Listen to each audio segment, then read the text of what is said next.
Senhoras e senhores deputados, retomamos então a audição, agora com a senhora Ministra Adjunta e dos Assuntos Parlamentares, que cumprimento e agradeço a presença, e é sempre um gosto tê-la aqui na Comissão. Temos 2 pontos, o primeiro sobre o afluxo de imigrantes timorenses ao Alentejo, é um requerimento do PCP, e sobre a situação de migrantes timorenses em Lisboa, que é um requerimento do Chega. E dou a palavra à Sra. Ministra para fazer uma introdução. Faz favor, Sra. Ministra. Muito obrigada, Sr. Presidente. Bom dia a todos. Aproveito, sendo a primeira sessão do ano, para desejar a todos um bom ano de 2023. E aproveito também, Sr. Presidente, Senhoras e Senhores Deputados, para agradecer a oportunidade de prestar esclarecimentos sobre o trabalho que tem vindo a ser desenvolvido para responder às situações de vulnerabilidade de alguns cidadãos que têm chegado a Portugal. Sabem bem do respeito que tenho por esta Casa e pelo trabalho que os deputados fazem na defesa incansável pela democracia e pelos direitos humanos, e é disso que estamos a tratar quando falamos destes cidadãos. A situação que fundamenta esta audição é de facto preocupante e interpela-nos e interpelou-nos a agir.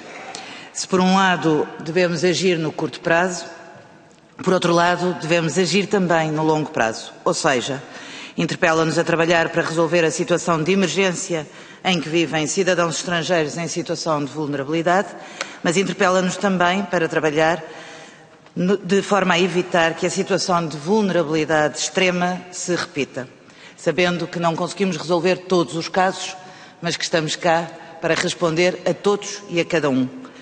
Durante o ano 2022 entraram pelas fronteiras portuguesas cerca de 6.800 cidadãos timorenses, tendo existido cerca de 5.100 saídas neste período.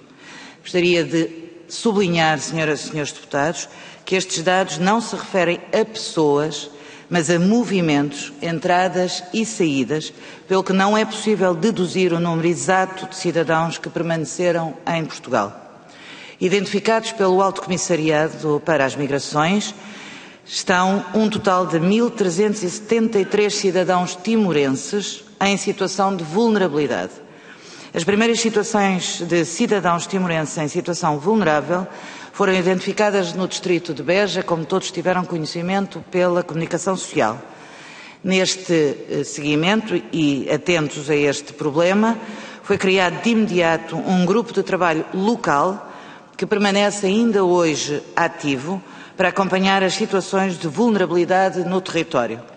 Este grupo de trabalho é coordenado pelo Instituto de Segurança Social e conta com a participação de entidades da administração pública, bem como a participação do poder autárquico, das instituições da sociedade civil e, como não podia deixar de ser, pelo próprio Alto Comissariado para as Migrações.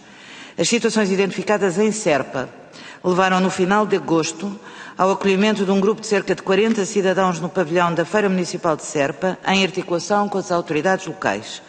Neste espaço, foi feito um trabalho de identificação de potenciais empregadores para os cidadãos, nomeadamente pelo CNAIM do ACM de Beja. Atualmente, não estão identificadas situações por resolver neste município, mantendo-se, no entanto, ativo o grupo de trabalho para que qualquer das entidades participantes possa, sempre que o entender, sinalizar novas situações. Esta é uma realidade em constante alteração e é bom que tenhamos todos consciência disto. Como, aliás, o Sr. Diretor Nacional do CEF fez questão de referir na audição da passada semana nesta mesma Comissão. A esmagadora maioria dos cidadãos timorenses identificados pelo ACM em situação de vulnerabilidade são homens, 92%, são muito jovens, 65% entre os 18 e os 29 anos, com um perfil muito pouco qualificado, 83% com ensino secundário e com pouca experiência profissional. Existe assim um baixo ou inexistente domínio da língua portuguesa e estrangeira, bem como baixas competências socioprofissionais. O Alto Comissariado para as Migrações tem estado a acompanhar este fluxo. Foram realizadas 144 ações no terreno, 2.000 atendimentos, 133 traduções por via do Serviço de Tradução Telefónica, formações também pelo IRN, no que diz respeito ao processo de aquisição de nacionalidade que muitos destes cidadãos querem ter.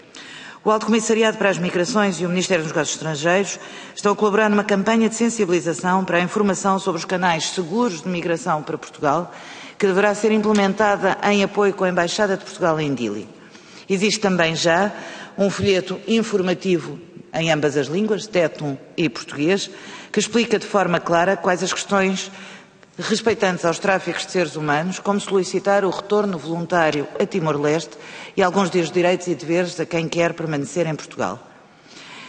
Senhoras e senhores deputados, Portugal tem oferecido o apoio possível aos cidadãos timorenses que se encontram em condições de extrema vulnerabilidade, em articulação com a Embaixada timorense em Lisboa, mas também com a Embaixada de Portugal em Dili. Foi mesmo neste âmbito constituído um grupo de trabalho, um novo grupo de trabalho, este ao nível interministerial, que é presidido pela Sra. Secretária de Estado da Igualdade e Migrações, com o Ministério dos Negócios Estrangeiros, o Ministério da Administração Interna, o Ministério do Trabalho, Solidariedade e Segurança Social, o Ministério da Habitação, da Agricultura, da Economia, das Finanças e da Coesão Territorial. Os objetivos deste grupo de trabalho são, em primeiro lugar, responder às necessidades imediatas e trabalhar para uma plena integração de quem aqui quer ficar. Em segundo lugar, enquadrar estes cidadãos timorenses em situações de maior vulnerabilidade nas respostas nacionais já existentes em matéria de acolhimento e integração.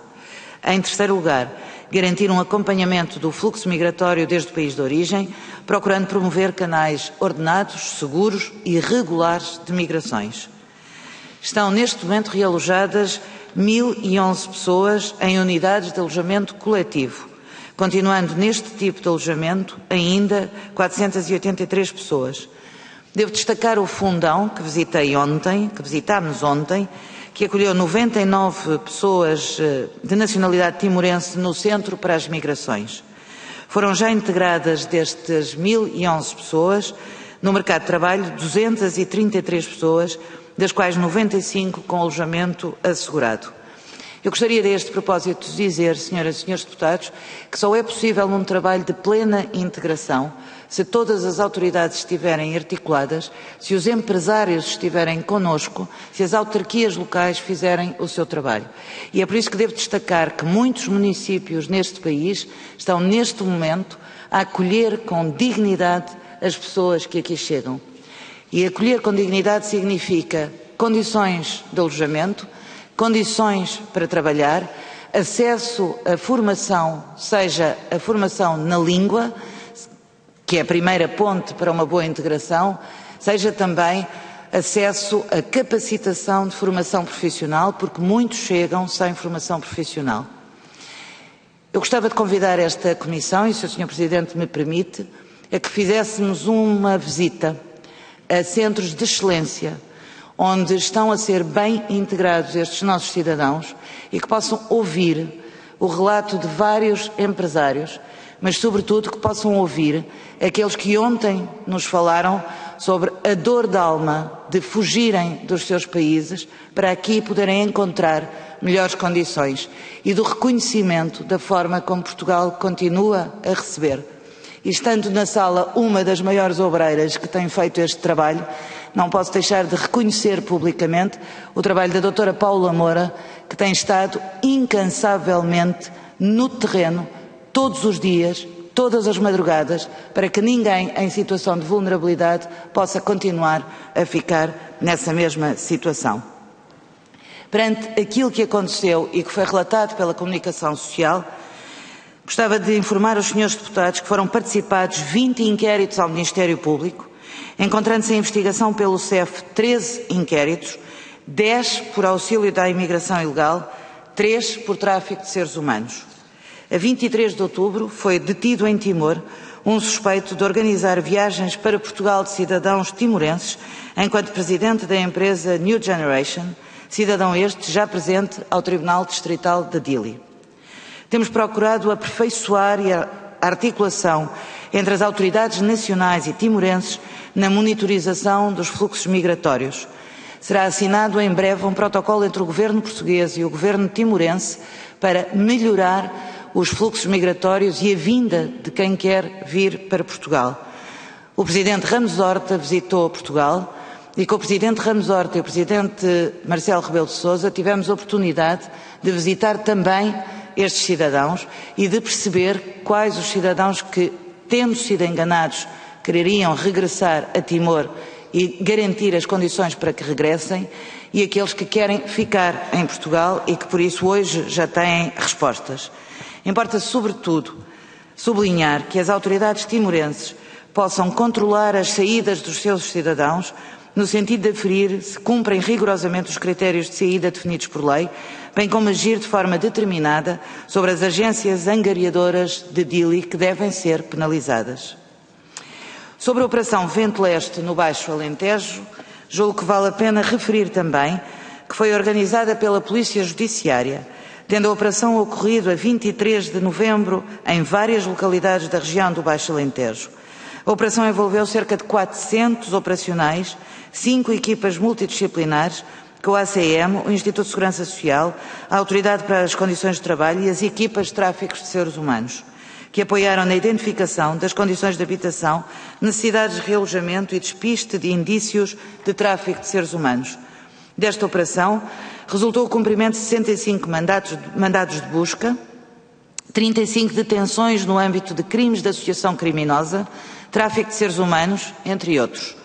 Foi determinada a prisão preventiva para 31 arguidos, 4 dos arguidos saíram em liberdade com termo de identidade e residência, proibição de contactos e apresentações diárias às autoridades.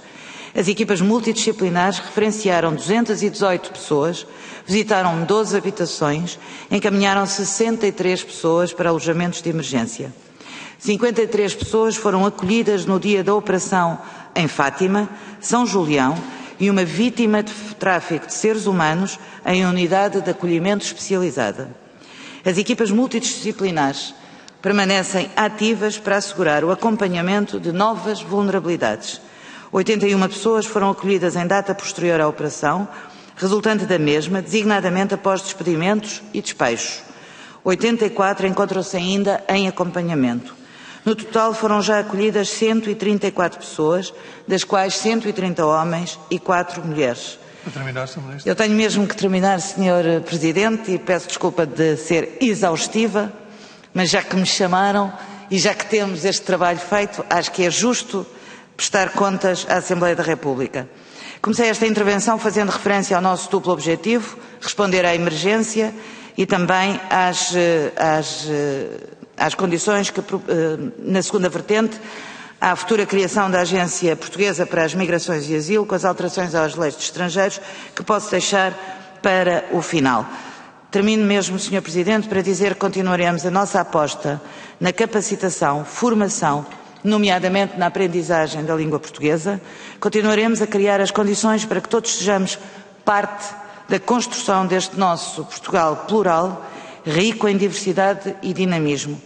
As diferentes comunidades que fazem parte da sociedade portuguesa e que contribuem para o nosso crescimento são hoje parte integrante desse coletivo a que chamamos nós, orgulhosamente nós, solidários com todos os que aqui chegam. E permitam-me uma última e breve palavra para aquela que tem sido uma das grandes obreiras também deste trabalho, que tem sido a Sra. Secretária de Estado para a Igualdade e Imigrações. Muito obrigada, Sr. Presidente. Muito obrigado, Sra. Ministra, e fica registado a sugestão da visita aos Centros de Excelência de Acolhimento. Passamos agora à fase das perguntas. Dou a palavra à deputada Paula Cardoso, do PSD. Faz favor. Muito obrigada, Sr. Presidente. Antes de mais, cumprimentar a Sra. Ministra. Penso que em audições deste género é a primeira vez que estamos este ano. Aproveitar para desejar um bom ano e bom trabalho. Deputada Paula Cardoso, peço desculpa por estar a interrompê-la, mas acontece que há autores de requerimentos. Sim, eu também estranhei, mas sou obediente. Como? E, portanto, os autores dos requerimentos, o PCP e o Chega, e eu começo por dar a palavra à deputada Alma Rivera, faz favor. Muito obrigada, Sr. Presidente. Bom, A motivação do requerimento acabou por ser já introduzida pela Sra. Ministra, que em cumprimento, já agora. Isto foi uma situação que se concentrou maioritariamente nos meses de julho, agosto, setembro e outubro, começou a dissipar-se, em que chegaram, de facto, este afluxo de cidadãos timorenses a Serpa. Entretanto, conhecemos também outras deslocações. E, na medida das suas possibilidades, a Câmara procurou acorrer e instalar de forma que naturalmente provisória e em instalações que não têm condições para assegurar um efetivo alojamento. As soluções tardaram, por isso é que nós apresentámos o requerimento e que até levou um alerta da Câmara Municipal aos partidos políticos e à comunicação social. Conhecemos que esta situação, de facto, conheceu uma resolução mais célere a partir da visita do presidente timorense a Portugal, em que, de facto, houve um desenvolvimento de soluções e foram aceleradas as soluções, encontraram-se mais vagas, enfim, a situação, de facto, teve uma saída mais eficaz. Nós sabemos que estes afluxos têm a ver com redes. Neste caso, conhecem-se situações em que estes cidadãos pagam cerca de 5.000 euros por um pacote que tem a viagem, que tem supostamente um trabalho, trata-se dos números da Segurança Social, enfim. E, portanto, isto também nos revela aqui que alguma coisa falha e, portanto, pedia que desenvolvesse a questão relativa às redes, à rede consular, não é? E ao trabalho que está a ser feito para que ele seja mais eficaz e, portanto, consiga canalizar de forma organizada e segura estes afluxos. Nós ontem tivemos o Serviço Jesuíta aos Refugiados aqui a colocar precisamente esta questão, que o espaço que não é ocupado pelas entidades é ocupado pelas redes e, portanto, é preciso fazer esse caminho. Questionava também relativamente aos impactos que o desmantelamento do CEF teve e tem relativamente a este afluxo, mas não só, como é que se estão a cautelar o período de transição e que avaliação é que o Governo faz deste período todo de indefinição inacreditável. E, por fim, para terminar, que medidas se consideram de responsabilização, nomeadamente daqueles que são os beneficiários últimos destas redes de tráfico, porque não existiriam redes de tráfico se não existisse quem beneficiasse desse trabalho quase escravo e, portanto, há empresas que funcionam à base desse trabalho e que funcionam também com base em regimes que a legislação permite. E, portanto, a avaliação que o Governo faz disto, se tem medidas do ponto de vista legislativo para responsabilizar os beneficiários deste trabalho fruto do tráfico e do auxílio à imigração ilegal, mas também medidas de terreno que efetivamente façam com que situações que se conhecem há muitos anos tenham uma resolução ou pelo menos uma ação tão tardia que ganharíamos todos que fosse mais acelerada. Muito obrigada. Muito obrigado, Sr. Deputado. Sr. Deputado Pedro Pinto, faz favor. Muito obrigado, Sr. Presidente. Muito obrigado a cumprimentar a Sra. Ministra, a Sra. Secretária de Estado, as Sras. E Srs. Deputados. Bom, este é um assunto que nós já trouxemos aqui diversas vezes, mas que no mês de outubro passado nos chocou. E creio que chegou a todos os portugueses. Quando vimos as imagens dos timorenses a deambular por Lisboa, sem abrigo, a dormir nos bancos de jardim, a passar fome, a passar mal, aquilo chocou-nos a todos. Esta é que é a grande realidade. E quando temos um governo que gosta de presumir estar de portas abertas, de receber todos aqueles que venham para Portugal, venham, que nós cá estamos para receber e para ajudar, e naquele momento, com aqueles timorenses, nós sentimos que falhou. E falhou claramente. E nós temos que dizer a verdade. O Governo tem que assumir que naquela altura, com aquelas pessoas, com os timorenses que vieram parar a Lisboa, falharam. Portanto, é uma coisa fácil, é dizer, o Governo falhou. Agora, nós pedimos esta audição à Sra. Ministra e pedimos também, na sede da Primeira Comissão, que fosse convidado o Presidente da Câmara de Lisboa. O Partido Socialista entendeu por bem chumbar o convite que seria feito ao Presidente da Câmara de Lisboa, mas nós julgamos que era importante. E importante para quê? Para perceber que descoordenação é que houve entre o Governo e a Câmara Municipal de Lisboa. Porque houve vários elementos ligados à Câmara Municipal de Lisboa que disseram que houve uma descoordenação, que houve aqui falhanços, mas nós temos de saber, os portugueses precisam saber quem é que falhou e em que ponto é que houve essa descoordenação entre o Governo e a Câmara Municipal de Lisboa. Falou-se, eu ouvi a Sra. Ministra com atenção, dizer como a forma como Portugal tem vindo a receber. Bom, olha, a forma como Portugal tem vindo a receber é perguntar a estes timorenses como é que foram recebidos. É que depois do Sr. Presidente da República ir a Timor-Leste e dizer venham para Portugal, porque Portugal é que é o sítio para virem trabalhar, vejam aquilo que aconteceu.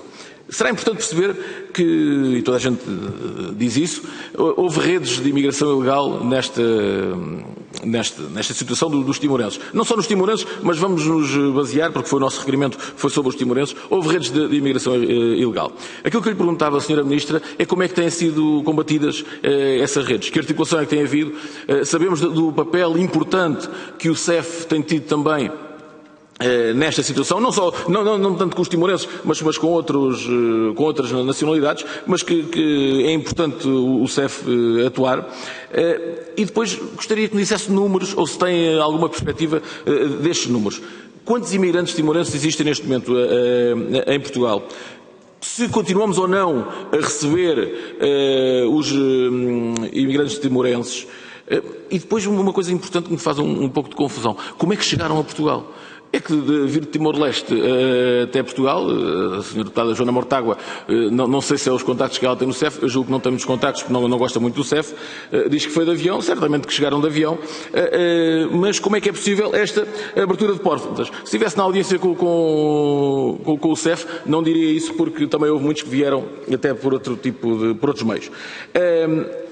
E eu ouço muito falar em solidariedade para quem chega. É verdade, temos de ser solidários para quem chega, essa solidariedade é importante, mas não nos podemos esquecer dos portugueses. Temos de ter solidariedade também com os portugueses, com aqueles que nasceram em Portugal, com aqueles que são portugueses. Sabendo sabendo todos, que antes de 2002 os timorenses, se quiserem requisitar na nacionalidade portuguesa, também o podem fazer. Mas é importante nós percebermos isso. E depois, em todas as audições que temos tido, houve uma com a Organização Internacional para as Migrações Portugal e que nos suscitou de veras interesse.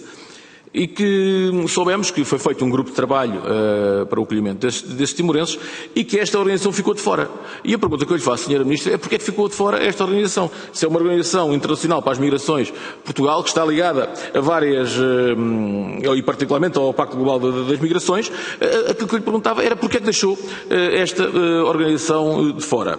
E em relação aos grupos de trabalho, vou terminar mesmo, Sr. Presidente, e peço a sua condescendência para mais 10 segundos. Uma pergunta: quais os demais membros do grupo de trabalho que tiveram intervenção na situação dos imigrantes timorenses? Creio que será importante também nós percebermos. Muito obrigado pela condescendência, Sr. Presidente. Muito obrigado, Sr. Deputado. Agora sim, Sra. Deputada Paula Cardoso, faz favor. Muito obrigada, Sr. Presidente. Cumprimento a Sra. Ministra, Sra. Secretária de Estado, agradecendo a exposição que aqui nos trouxe e o ponto de situação, no fundo, que fizeram sobre a situação que muito nos preocupou com a comunidade timorense e a sua situação vulnerável que foi encontrada, penso que em setembro-outubro, que foi disputada que tomámos consciência do que estava efetivamente a acontecer. E folgo em saber que a situação está controlada, que já não estão hoje casos por acompanhar e que, apesar de estar mais ou menos resolvido, que o grupo de trabalho continua ativo, continua atento e continua a acompanhar.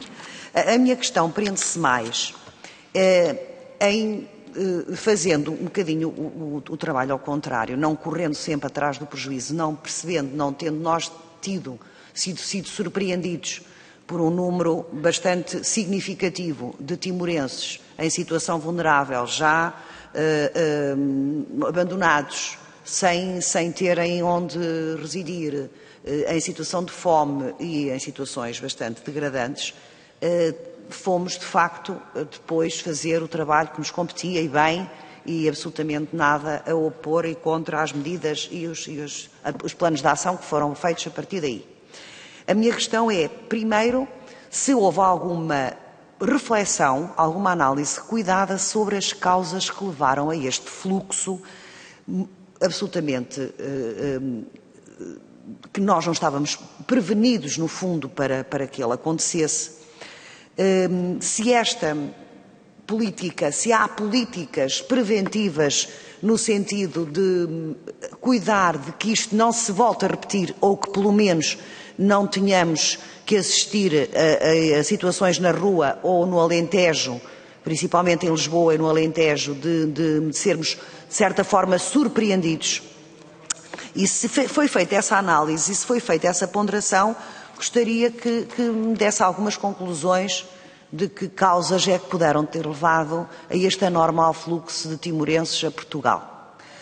Se acha que foi por causa de alguma circunstância que já muitos aqui tentaram pular ou identificar como um certo apelo aos timorenses para virem para Portugal, Portugal é que era bom para trabalhar, ou se poderemos também ser levados a ter que ponderar a nova lei, a lei da imigração, no que diz respeito principalmente aos povos de língua portuguesa.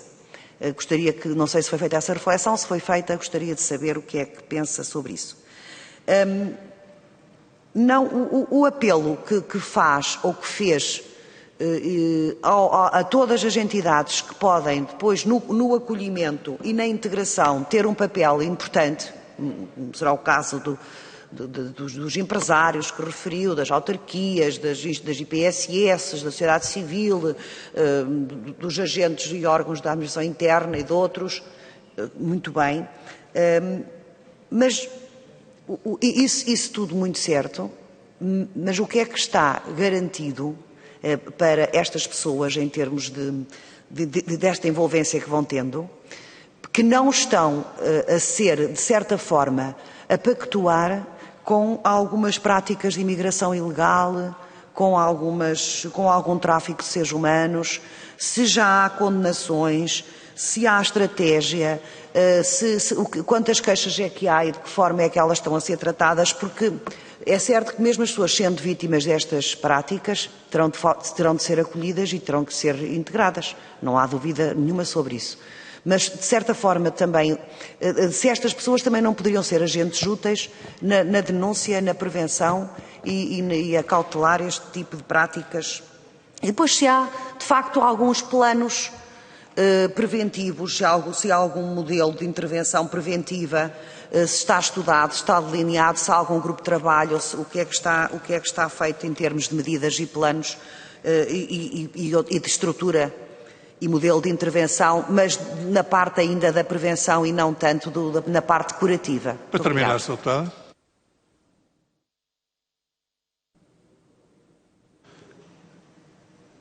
Sr. Deputado Pedro Anastácio, de PS, faz favor. Obrigado, Sr. Presidente, Senhoras e Senhores Deputados, Sra. Ministra. Quero antes de mais começar por cumprimentar, desejar-lhe também um bom ano e agradecer as explicações que nos trouxe aqui nesta matéria e dizer também que o Partido Socialista, quando confrontado com estes requerimentos, em boa hora entendeu a importância de vir-nos cá prestar estas explicações, até face à situação de vulnerabilidade destas pessoas. Gostei, nas outras audições que tivemos a oportunidade aqui de realizar, gosto sempre de destacar que, tratando-se de Timor-Leste, que é um país com o qual nos unimos pelos laços da história, de uma história comum, pensamos sempre na palavra país-irmão e por isso é que temos hoje excelentes relações bilaterais que até permitiram dar uma melhor resposta quando confrontado com este afluxo. Daquilo que foi a sua intervenção e daquilo que fomos conhecendo até hoje e também que resultou das anteriores audições, é que desde julho foi identificado um afluxo significativo de cidadãos timorenses para o território nacional. E nesta medida e face a esta circunstância, importa avaliar em que medida é que foram asseguradas e mobilizadas as respostas para assegurar o que é importante, que é a dignidade a estas pessoas e que foram cumpridas as responsabilidades do Estado em acolher bem. Isto, sobretudo, no contexto em que Portugal já tinha mobilizado múltiplos meios e respostas para responder a uma situação de emergência humanitária e que, nesse sentido, havia pressão adicional, fruto da invasão da Ucrânia pela Federação Russa. Por isso, quando pensamos nesta responsabilidade em acolher bem, e falamos de uma responsabilidade que não é só de um agente, mas sim de um conjunto de entidades envolvidas no processo, como a Sra. Ministra teve a oportunidade de destacar, que é uma resposta construída do Governo, da Segurança Social, das autarquias, das IPSS. E esta resposta tem necessariamente de desdobrar-se em múltiplos planos. Por isso, eu quero destacar a importância destes grupos, desta abordagem multidisciplinar que foi concebida, na medida em que, quando existe um fenómeno deste tipo, o mesmo convoca respostas múltiplas, porque as pessoas, quando chegam, podem padecer de diferentes problemas, seja ao nível de saúde, apoio psicossocial, habitação, na dimensão de acolhimento e na dimensão de integração e também na promoção da integração do mercado de trabalho. Por isso, parece-nos muito relevante destacar este número que aqui nos trouxe, que 230 pessoas já estão integradas com formação no mercado de trabalho, cerca de 700 destas pessoas estão a ser capacitados, nomeadamente através dos planos de formação que aqui referiu e também da circunstância de muitas destas pessoas não falarem nem sequer nem inglês nem português, mas apenas tétum. Por isso, dizer que perguntava-lhe se está previsto a abertura de novos centros de capacitação no sentido de reforçar esta abordagem e de reforçar esta dimensão formativa e integradora destas pessoas. Dizer que uma nota que resultou também do conjunto destas audições é que neste afluxo houve muitas situações, ao que nos parece e do que as entidades nos explicaram, que corresponderam ou podem corresponder potencialmente a violações de direitos humanos e que muitas das situações são motivadas por várias falsas promessas de trabalho. E nesta situação importa atuar no domínio preventivo e punindo adequadamente aquelas situações que configuram infrações legais ou crimes nestas situações de vulnerabilidade humana. E aqui quero destacar a importância da resposta que o Estado deu na mobilização de uma vasta operação policial. Naturalmente não quero comentar essa operação policial porque isso é matéria do domínio da Justiça, mas quero só destacar a importância que tem para a comunidade e para nós, enquanto povo, termos esta tutela da parte do Estado e das instituições democráticas, porque estas situações deste tipo põem em causa a confiança nas instituições e, nessa medida, quando acontecem, de ser adequadamente tuteladas.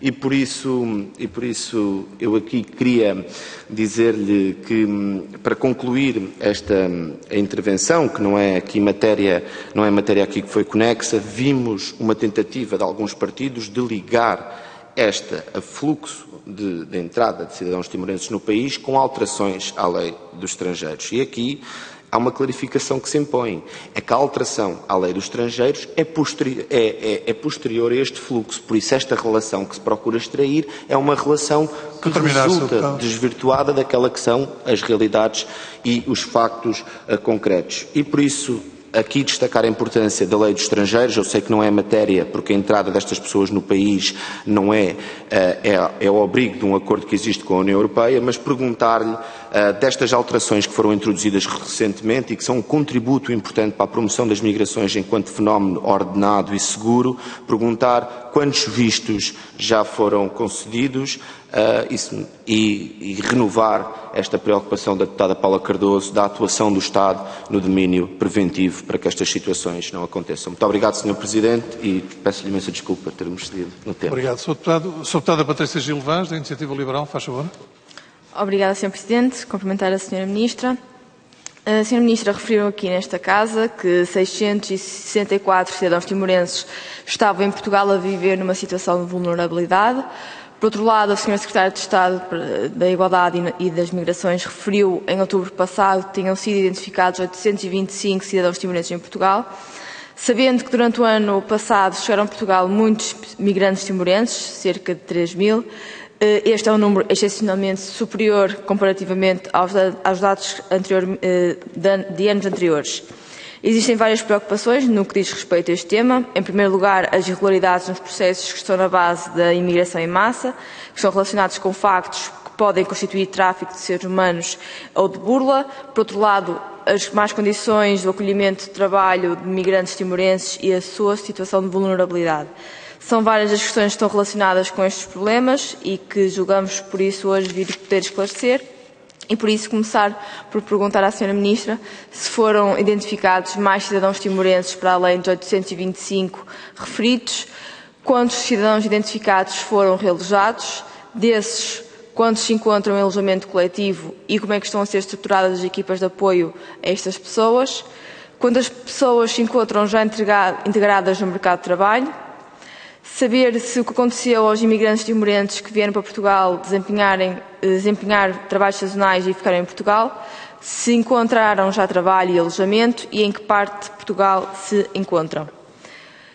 Sabemos que em julho foi criado um grupo de trabalho com representantes de várias áreas governativas, com o objetivo de enquadrar cidadãos timorenses em situação de maior vulnerabilidade nas respostas nacionais já existentes em matéria de acolhimento e integração, para responder às necessidades imediatas, bem como para garantir o acompanhamento do fluxo migratório desde o seu país de origem e procurando, por isso, promover canais ordenados, seguros e regulares de migração. Dito isto, perguntar-se como é que têm decorrido os trabalhos neste grupo e quais têm sido as suas conclusões. Dizer também que é um sinal de agradação preocupante verificarmos que muitos destes jovens imigrantes acabaram por ter de se tornar sem abrigo e por isso perguntar se têm sido identificadas muitas pessoas nesta situação e o que é que tem sido feito para as retirar das ruas, o que tem sido feito também para garantir que os imigrantes que procuram as entidades responsáveis pelo seu acolhimento e, por último, o que é que tem sido feito para garantir que os imigrantes procuram as entidades responsáveis pelo seu acolhimento e se estas foram informadas atempadamente dos seus direitos e de que forma é que estão cientes destes mesmos direitos. Obrigada. Muito obrigado, Sra. Deputada. A Sra. Deputada Joana Mortágua, faz favor. Muito obrigada, Sr. Presidente. Sra. Ministra, tinha sumariamente 3 questões para lhe colocar. Não há dúvida de que todos os serviços nas várias tutelas que se cruzam neste caso dos imigrantes timorenses se esforçaram para dar resposta a este fluxo inesperado de imigrantes em condições, muitas delas, como foram relatadas, até duvidosas ou ilegais ou atentatórias aos seus direitos. Queria lhe perguntar, em primeiro lugar, que se têm estado a acompanhar as empresas angariadoras e aquelas que neste momento estão a fazer contratos com os imigrantes. Nós temos relatos de que permanecem muitas práticas ilegais nesses contratos que são feitos com os imigrantes timorenses. Em segundo lugar, queria lhe perguntar, sobretudo na região de Lisboa, sobre uma situação que nos foi relatada por ativistas de direitos humanos que estão a acompanhar alguns destes cidadãos e recebemos um relato que se chama O Jogo do Empurra dos Imigrantes Timorenses, e em que esta ativista diz que todos os dias recebem casos de descoordenação entre os serviços e de constrangimentos que têm consequências para todos, mas em primeiro lugar para quem está em situação de fragilidade, e relata uma situação, diz ela que este sábado, por exemplo, acionei a linha 144 para o alojamento de 4 imigrantes timorenses, 3 mulheres e um homem, que se encontravam em Lisboa. Falei para o efeito com uma técnica social que me explicou que, segundo o procedimento, deveria ser a Santa Casa da Misericórdia de Lisboa a garantir o apoio. Esta técnica contactou o Centro de Acolhimento Temporário da Mãe d'Água, que por sua vez lhe indicou que a Santa Casa de Misericórdia de Lisboa não tem qualquer responsabilidade nestes casos e que deveria ligar para a Proteção Civil. A técnica da linha de 144 voltou a ligar-me com essa informação. Contactei o Serviço Municipal de Proteção Civil de Lisboa. O responsável explicou-me que a única resposta da Proteção Civil é o Centro de Atendimento de Emergência, que está completamente sobrelotado. Acrescentou que, de acordo com o procedimento, deveria ligar para a linha 144. Lá voltei a ligar para a linha 144. Estive bastante tempo a aguardar um novo contacto, porque as respostas disponíveis em Lisboa são parcas ou nenhumas e as técnicas estão assoberbadas. No domingo a situação voltou a repetir-se. Deram mais uma vez conta da recusa da Santa Casa em assegurar resposta e dos constrangimentos que estavam a sentir no terreno. Acontece também, continuo a relatar, que muitas vezes os apoios estão em vias de terminar e já passada a hora de check-out nos serviços hoteleiros surge a confirmação ou não da renovação da estadia. Às vezes os serviços de segurança social não dão resposta e é preciso voltar a contactar a linha 144. Outras vezes ninguém assume a responsabilidade e passam a responsabilidade da segurança social para os serviços das câmaras. Perguntam-nos dizem que a situação tende a agudizar-se e que também no centro de acolhimento a pessoas sem abrigo, da responsabilidade da Santa Casa da Misericórdia, lhes respondem normalmente que não há responsabilidade por acolhimento destas pessoas. O que lhe pergunto é, fora do atendimento direto dos serviços, que eu não duvido que estejam a fazer o melhor que podem, continua a haver casos que estão a ser atendidos por estes ativistas que estão a deparar com estas dificuldades no terreno. E, portanto, o que eu lhe pergunto é se estas dificuldades são reais, se elas estão identificadas. Este relato ele não é antigo, é recente. Se têm conhecimento desta situação e se vão agilizar o atendimento a estas pessoas por parte dos serviços e também esclarecer, afinal, qual é a responsabilidade da Santa Casa da Misericórdia e das outras entidades neste acolhimento. A última pergunta que tinha para lhe fazer, rapidamente, que o meu tempo já esgotou, é se, conhecendo a situação da agricultura no Alentejo, não é de excluir que possa haver outras vagas de imigração como aquelas que aconteceram com os imigrantes de outras nacionalidades. E, portanto, eu pergunto que preparação é que está a ser feita para caso isso aconteça e se será dada a mesma resposta que foi dada em relação aos cidadãos timorenses. Obrigado, Sra. Deputada. Sra. Ministra, tem 10 minutos, faz favor. Ui, é pouco. Não, estou a brincar. Muito obrigada, Srs. Deputados e Sras. Deputadas, pelas questões que colocam. Eu podia juntar os vários tópicos, mas prefiro responder a cada uma das pessoas. Senhora Deputada Alma Rivera, eu julgo que a parte mais fácil é nós olharmos para um problema complexo e achar que tudo foi resolvido porque o Presidente Ramos Horta veio a Portugal. E eu devo chamar a atenção que este caso foi identificado pelo Estado português em julho e imediatamente foram acionadas todas as equipas e todos os meios para resolver o problema. A vinda do Presidente Ramos Horta a Portugal apenas ajudou a que o Presidente Ramos Horta percebesse e destacasse que Portugal estava a tratar com dignidade as pessoas que aqui chegaram. Mas permitiu outra coisa.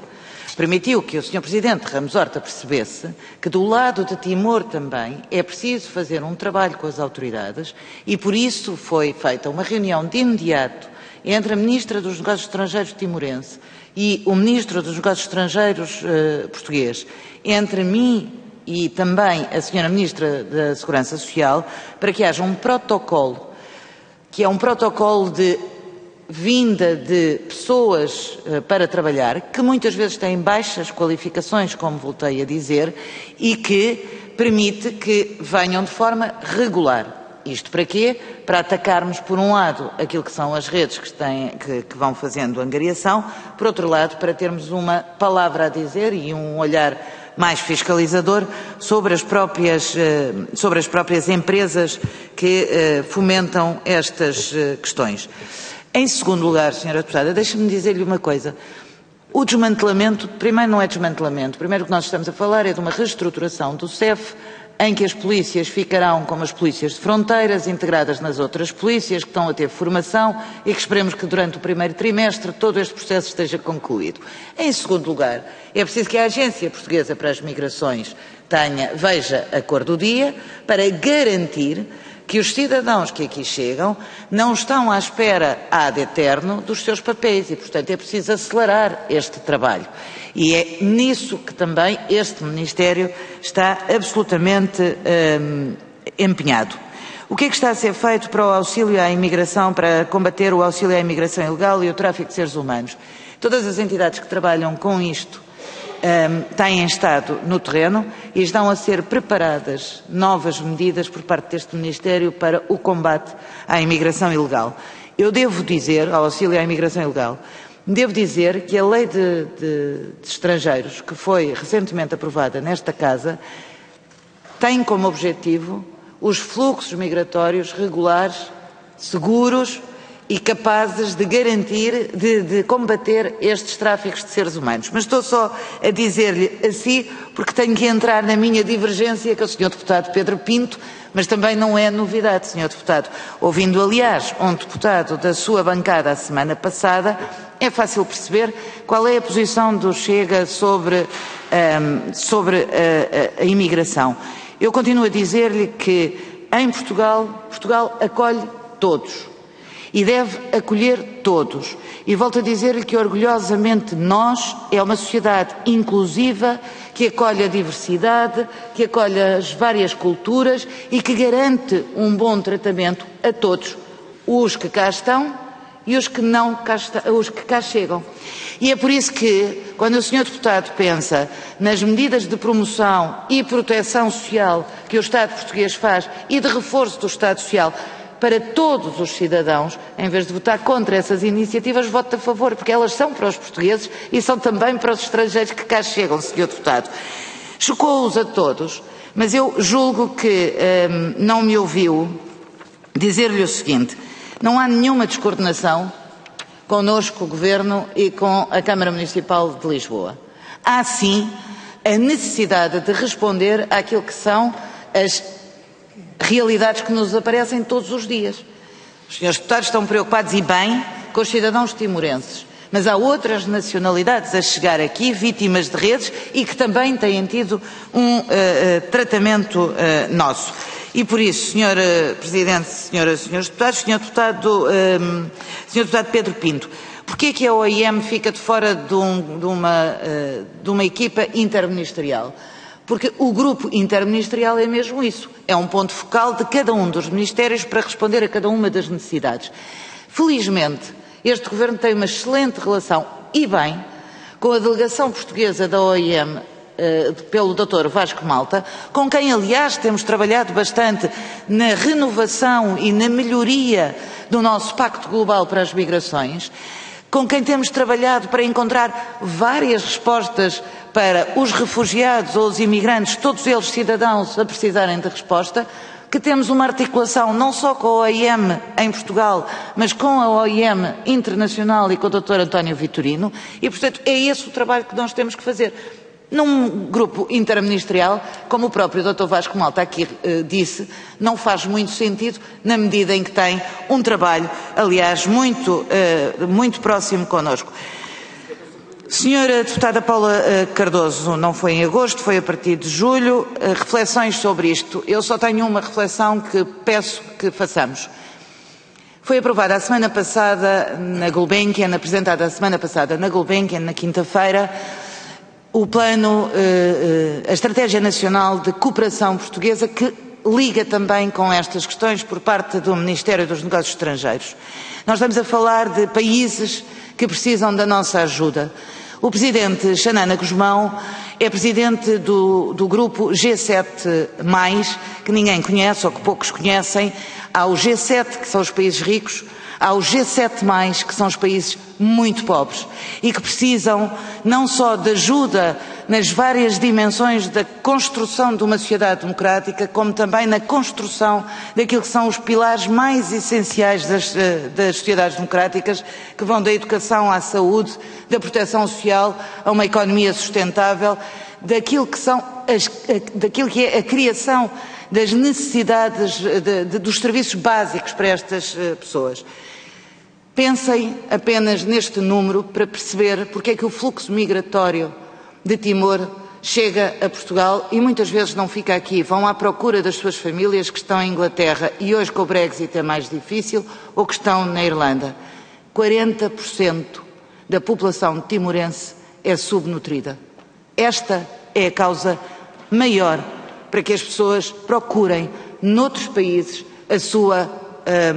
uma nova oportunidade. E por isso, Sr. Deputado Pedro Pinto, felizmente a democracia portuguesa deu a Portugal hoje condições para termos melhores níveis de saúde pública, melhores níveis de educação, grandes níveis de democracia, mas nós temos que ser solidários com aqueles que ainda hoje precisam.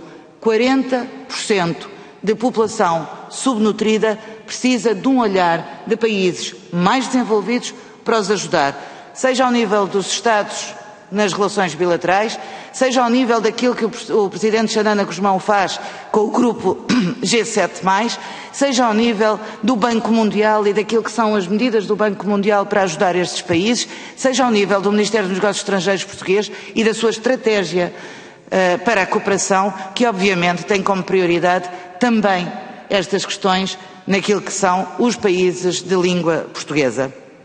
Senhor Deputado Pedro Anastácio. E por isso, Sra. Deputada Paula Cardoso, só para dizer, sim, estamos a continuar neste grupo de trabalho interministerial a reforçar a fiscalização. A Sra. Deputada da Iniciativa Liberal já não está, portanto eu não vou repetir os números, vou-lhe dar a minha intervenção com aquilo que foram os dados e quais são os dados que nós temos, mas sim, estamos a reforçar a fiscalização nas empresas, Sra. Deputada Joana Mortágua, a fiscalização por parte da ACT que tem que ser feita, a fiscalização no tráfico de seres humanos, a fazer tudo o que é possível. O Sr. Deputado Pedro Anastácio tem razão e agradeço as suas palavras e também relembrar. A Lei de Estrangeiros entrou em vigor em novembro, com a sua regulamentação. Mas desde então nós temos vistos à procura de trabalho, temos 760 pedidos para este visto que foi criado, 125 já estão concedidos, 385 vistos para nómadas digitais, dos quais 126 já estão concedidos, 483 pedidos para acompanhamento familiar, requerimento de visto de residência e, como sabem, é fundamental, como dizia, volto a referir, o cidadão timorense que ontem dizia, é essencial para a minha alma ter aqui também as minhas pessoas e por isso o reagrupamento é essencial. 484 pedidos, 114 já concedidos e em vias de se concederem mais. Quanto à Sra. Deputada Joana Mortágua, tenho apenas uma resposta para si.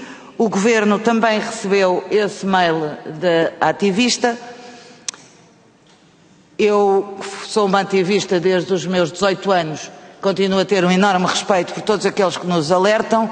No caso em concreto, é muito passa-culpas, há uma coisa que não verá este Governo fazer e, sobretudo, esta tutela. É passar a responsabilidade para a linha 144, que passa para a Proteção Civil, que passa para a Santa Casa da Misericórdia, porque quero dizê-lo aqui, o Instituto da Segurança Social, a Santa Casa da Misericórdia, muitos municípios têm estado todos os dias no terreno para responder às dificuldades. Há alguns ativistas que acham, não é o caso, que acham que se podem colocar à frente dos autocarros que levam pessoas que estão na rua para ir, por exemplo, para as pousadas da juventude, porque são respostas que nós temos de emergência e que colocamos uma parte das pousadas da juventude afetas a estas respostas, que acham que não são dignas para as pessoas. As pessoas ficam nestas pousadas da juventude pouco tempo, porque é apenas e só para terem um teto, terem cama e roupa lavada e para poderem, no dia a seguir, ou 2 dias depois, ir para outros municípios e encontrar outras formas de resposta. É por isso que este Governo está empenhado com os municípios em abrir, pelo menos durante este ano, mais 2 centros de acolhimento e capacitação de imigrantes, precisamente para não termos gente nas ruas e para podermos ter pessoas incluídas no mercado de trabalho. Muito obrigada, Sr. Presidente. Acho que passei 5 minutos. Não, passou quase 2 minutos. Tudo bem. Muito obrigado, Sra. Ministra. Passamos agora ao ponto 2 desta audição, que é acerca do alegado envolvimento de membros da PSP e da GNR em práticas violadoras do Estado de Direito, designadamente na difusão de mensagens racistas, xenófobas, misóginas e de incitamento ao ódio, que é um requerimento do PAN de 30/12 do ano passado. Não sei se a Sra. Ministra quer fazer uma introdução inicial. Sr. Presidente, eu posso fazer, mas eu não vou ler as folhas que tenho. Como entender. Vou disponibilizar depois. Muito bem. Julgo que é mais fácil para todos. Posso? Faz favor. Talvez não utilize tanto tempo, Sr. Presidente, Senhoras e Senhores Deputados, não porque o tema não o mereça. O tema merece-o, e merece-o por 2 razões. Quando nós atacamos as instituições democráticas, estamos a atacar a democracia e estamos a convidar ao populismo e ao discurso do ódio.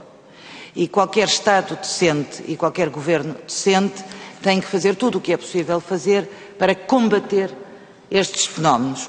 Eu gostaria de referir, por isso mesmo, o empenho do Governo no combate ao racismo e a todas as formas de discriminação, nas medidas que temos adotado de afirmação social das minorias, como de resto acabei de elencar, na prevenção e no combate à segregação racial, na erradicação da discriminação em razão do sexo, da orientação sexual, da identidade, da expressão de género e de características sexuais que têm sido prioridades e ações claras deste e dos anteriores dois governos e, portanto, não é uma coisa que começou agora, felizmente, é uma ação contínua dos últimos anos do governo. No que diz respeito a esta audição, ela decorre de dezembro, do alegado envolvimento de membros da PSP e da GNR em práticas violadoras do Estado de Direito, naquilo que, sim, que nos chocou a todos, e julgo também ao Sr. Deputado Pedro Pinto, que são as difusões, que é a difusão de mensagens racistas, xenófobas, misóginas e de incitamento ao ódio. A Comissão para a Igualdade e contra a Discriminação Racial remeteu uma denúncia ao Ministério Público a 21 de novembro de 2022. A Inspeção-Geral da Administração Interna já veio a esta Comissão prestar esclarecimentos, como fez também o meu colega de Governo, o Sr. Ministro da Administração Interna, e aproveito esta ocasião, Sr. Presidente, para saudar a firmeza e a prioridade que o meu colega de Governo, o Ministro da Administração Interna, deu neste processo e na garantia do inquérito para apurar a veracidade dos factos, assegurando que a Inspeção-Geral da Administração Interna atuará com isenção, imparcialidade, independência e rigor. O inquérito ainda decorre no Departamento Central da Ação e Investigação Criminal e Ação Penal de Lisboa e, portanto, é compreensível, foi aberto há 2 meses, não vou falar sobre esse assunto, as autoridades farão o seu trabalho. No que a esta área governativa diz respeito, que tem a ver com a igualdade, faz sentido referir aqui o trabalho que tem sido feito nos últimos anos no combate ao racismo e à discriminação, no plano específico da formação das forças de segurança, que têm sido implementadas em várias ações de formação, coordenadas pelo Alto Comissariado para as Migrações, pela Comissão para a Igualdade e contra a Discriminação Racial. Estas formações contam com mais de 3.000 participantes das forças de segurança nestes últimos 7 anos, o que significa que uma árvore não faz a floresta. E quando estas coisas acontecem, tem que haver uma atuação. Está em curso neste momento um protocolo entre a Comissão para a Igualdade de Género e as forças de segurança, no âmbito do qual é importante referir ações de capacitação e formação dos profissionais-chave para um melhor atendimento e proteção das pessoas LGBTI, 2 workshops sobre o policiamento de crimes e ódios contra estas pessoas LGBTI também, e está a ser afinado o diagnóstico das necessidades para o plano de formação a desenvolver no âmbito deste protocolo com as entidades. Devo dizer que a Fundação para a Ciência e Tecnologia está em articulação com o anterior Governo e com este também e lançou um concurso especial para a dotação, para projetos que permitam que a produção e a difusão do conhecimento sobre os crimes de incitamento ao ódio e violência, bem como a expressão de discursos de ódio na sequência da pandemia e divulgação dos seus impactos em grupos mais vulneráveis da população possam ser atacados. Foram recebidas 50 candidaturas que estão a ser trabalhadas. Na nossa área, vale a pena referir que continuamos este trabalho permanente e continuamos este trabalho com a celebração nos próximos dias do protocolo com uma universidade que terá um consórcio com vários centros de investigação e universidades para a criação do Observatório contra o Racismo e a Xenofobia e está já em circuito legislativo aquela que tinha sido uma promessa nossa da autonomização institucional da Comissão para a Igualdade contra a Discriminação Racial como órgão independente, garantindo a sua própria Constituição, que envolve uma cooperação estreita e igualitária de membros da Assembleia da República, Governo e sociedade civil, decorrendo daqui decisões isentas e independentes. E por isso mesmo, esta autonomização que deverá ser aprovada nos próximos dias, trará também mais um instrumento à sociedade portuguesa para podermos combater fenómenos desta natureza. Termino, Sr. Presidente, demorei mais do que devia, dizendo que estamos a falar novamente de direitos humanos, todas as ações são poucas, todos nós temos que estar vigilantes, Assembleia da República, Governo e todas as demais entidades. Muito obrigada, Sr. Presidente. Muito obrigado, Sra. Ministra. E começamos então pela autora do requerimento, o Sr. Deputado Inês Chazarreal, faz favor.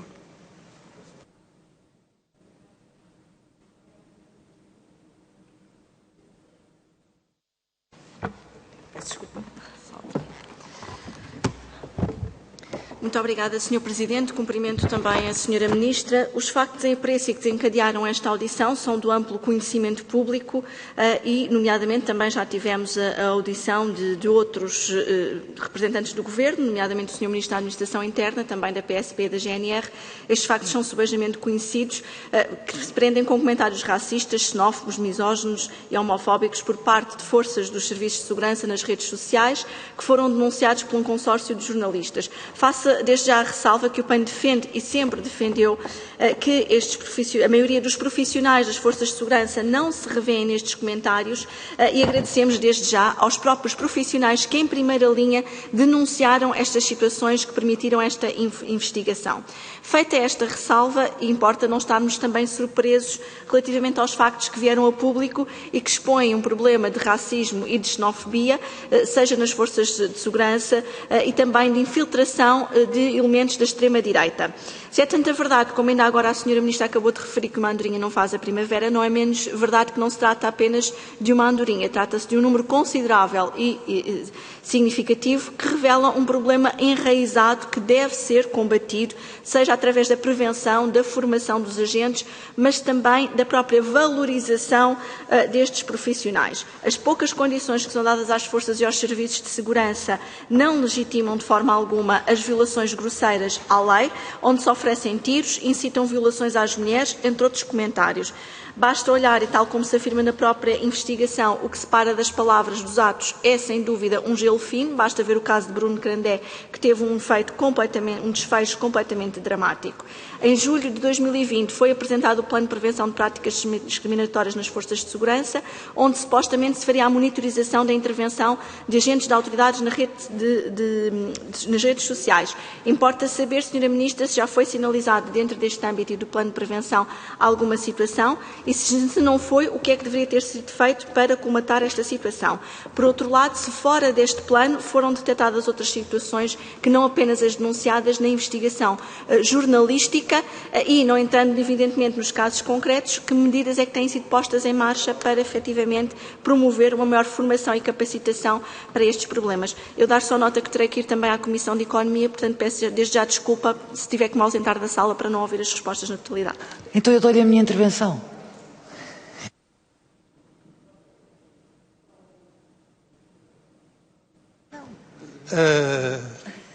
Muito obrigado, Sr. Deputado. A Sra. Deputada Paula Cardoso, faz favor. Muito obrigada, Sra. Presidente. Agradeço mais uma vez as explicações que aqui deu. Este assunto é um assunto que já foi francamente ouvido e debatido e auditado nesta Comissão por todos, quer a DGAI, quer o Ministro da Administração Interna, conforme bem referiu. E não deixo também daqui deixar muito claro que em recentes declarações a Inspetora-Geral da Administração Interna afirmou que definitivamente não queremos nas forças de segurança quem tenha ideias contrárias ao Estado de Direito, coisa com a qual eu me revejo e com a qual concordo completamente. Mas no âmbito da tutela que da Sra. Ministra, permita-nos só fazer uma pequena análise ao Plano Nacional de Combate ao Racismo e à Discriminação, analisar a sua execução, principalmente na vertente do Plano de Prevenção de manifestação de discriminação das forças e serviços de segurança, que engloba quer a formação, quer boas práticas, quer quanto à formação, captação e integração de membros das forças de segurança e serviços de segurança, quer quanto depois também às boas práticas que são tidas para a utilização das redes sociais e que penso que faz parte de um código de conduta que rege as forças de segurança, quer a GNR, quer a PSP, em Portugal. Deixar com isto também claro que as forças de segurança são autoridades do Estado e, por isso, quem defende algumas ideias destas, quer que sejam racistas, xenófobas, homofóbicas, não poderá ser muito bem-vindo. Não podemos, no entanto, deixar de condenar, mas também não podemos esquecer ou evitar algumas etiquetagens generalistas ou universais de todas as forças de segurança e penso que este cuidado terá que ser bem vincado para não confundirmos nem o trigo nem o joio, nem transmitirmos uma imagem negativa do funcionamento das nossas forças de segurança e dos seus agentes, porque as nossas agentes, as nossas forças de segurança são excelentes Isto é uma situação minoritária e é assim que também que eu queria deixar bastante claro que é assim que a entendo. No entanto, este plano que aqui referi tem, de facto, um foco e um objetivo relativo às intervenções dos elementos das forças de segurança nas redes sociais, e nomeadamente no que diz respeito a estipular algumas limitações quanto a isso. E, portanto, eu queria perceber, uma vez que este plano, este subplano, digamos assim, faz parte do plano nacional contra o racismo e a discriminação, faz parte no seu ponto até 7.5 a implementação deste outro plano, que é um plano mais específico para estas áreas. E estas orientações passam por limitar comentários ou de casos ou de intervenções policiais concretas, passam por limitar afirmações que incitem ao ódio ou à discriminação, passa por limitar comentários ofensivos, nomeadamente contra pessoas, grupos, religiões, etc. O que nós sabemos em relação a este tipo de comentários, especificamente nas redes sociais. Eu queria perceber que trabalho está a ser feito neste âmbito, no âmbito deste plano. Como é que são disseminadas estas, no fundo, estas limitações ou estas recomendações, como lhe queiram chamar, de modo a que elas constituem e integrem de forma consolidada as boas práticas dos serviços de segurança, e que monitorização estão a fazer da execução deste plano, nomeadamente no que diz respeito mesmo até à captação, à formação das próprias forças policiais, e porque penso que esta parte é a parte que mais, no que diz respeito à tutela, porque todas as outras, nas questões jurídicas de justiça, a administração interna já respondeu e já foi aí abordado, mas nesta parte de formação é evidente que nós temos características de personalidade de pessoa para pessoa, mas a formação pretende precisamente fazer uma abordagem diferente e fazer até algum ensinamento em termos de alterar estas características de personalidade e, portanto, gostaria de perceber o ponto da situação deste plano, até porque isto é são movimentos e características das nossas forças de segurança que temos que evitar, são este tipo de movimentos e características que depois fazem a prática, levam à prática de atos enviosados por forças de segurança e portanto, fico a aguardar os seus esclarecimentos. Muito obrigada. Muito obrigado, Sr. Deputado. O Sr. Deputado Francisco Oliveira, faz favor. Não é? Sr. Deputada Marta Temido, faz favor. Muito obrigada, Sr. Presidente. Muito bom dia, Sra. Ministra, Sra. Secretária de Estado. Penso que nesta altura da audição já muito foi dito sobre aquilo que é o trabalho que o Ministério tem estado a fazer e a Secretaria de Estado nesta área e também sobre as questões que são suscitadas. De facto, não é possível deixar de fazer aqui uma visualização daquilo que foi o que nos trouxe até aqui. Alguns em novembro, o país acordou sobressaltado, preocupado com um conjunto de notícias que referiam que em grupos fechados, eventuais elementos das forças e serviços de segurança disseminavam mensagens e discursos de ódio e de incitamento à violência. Estes comportamentos a verificarem-se não só seriam suscetíveis de facto de constituir ilícitos de vária natureza, mas eram também preocupações para a própria credibilidade das forças e serviços de segurança, mas também para a própria confiança dos cidadãos no Estado de Direito. E preocupantes também para este Parlamento e, concretamente, para esta Comissão, que desde logo os repudiou caso eles se confirmassem como verdadeiros. E nesse contexto e nesse sentido nós fizemos um conjunto de audições, ouvimos designadamente o Sr. Ministro da Administração Interna, mas também a Sra. Inspetora da Inspeção-Geral da Administração Interna e os senhores responsáveis pelos corpos da PSP e da Guarda Nacional Nacional Republicana falarem não só sobre a investigação em curso, mas muito concreta e muito especificamente sobre os detalhes daquilo que era a implementação do plano de prevenção de manifestações de discriminação nas forças de segurança, nas forças e serviços de segurança e aquilo que era o detalhe do que vinha sendo feito nesta matéria.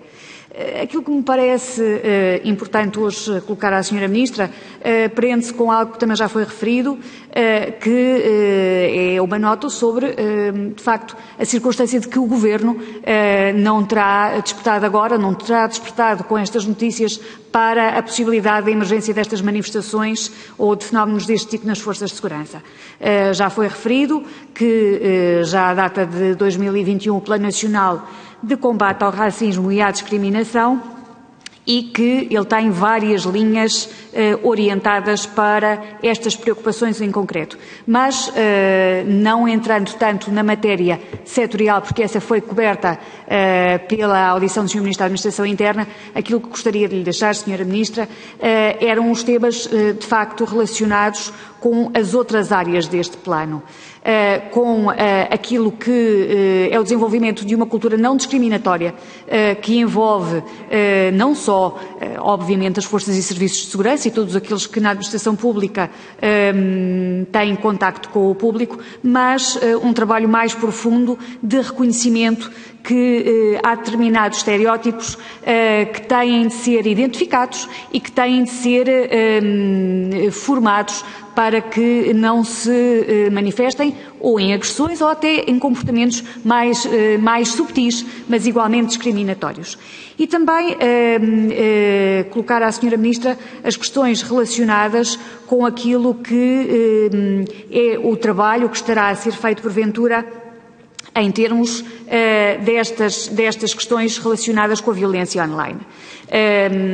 De facto, não só no nosso país, mas também no espaço da União Europeia, cujo plano antirracismo, aliás, inspira o nosso, foi desenvolvido quase ao mesmo tempo. Portugal terá sido um dos primeiros países a ter um plano como a Comissão recomenda e, portanto, que trabalho tem estado a ser feito também de articulação com a própria Comissão, com a própria União Europeia, com os outros países, no sentido de perceber quais são as melhores práticas, que caminhos podemos percorrer mais rapidamente para erradicar este tipo de fenómenos que muitas vezes se oculta nas redes sociais para propagar as suas mensagens. Sra. Ministra, gostaria de terminar referindo que penso que estaremos de acordo que criticar qualquer circunstância sem apresentar uma alternativa, sem apoiar a transformação é improdutivo, mas também não reconhecer um problema é inconsequente e não ajuda ninguém. E, portanto, Sra. Ministra, cumprimentando o Ministério pelo trabalho desenvolvido, o que queria concluir era por lhe perguntar qual é o ponto de situação, até porque este ano o plano da União Europeia terá uma avaliação intercalar, o nosso plano também já leva algum tempo. Como é que avalia esta situação? Se pode complementar naquilo que já nos elucidou na sua primeira intervenção. Muito obrigada. Muito obrigado, Sra. Deputada Marta Temido.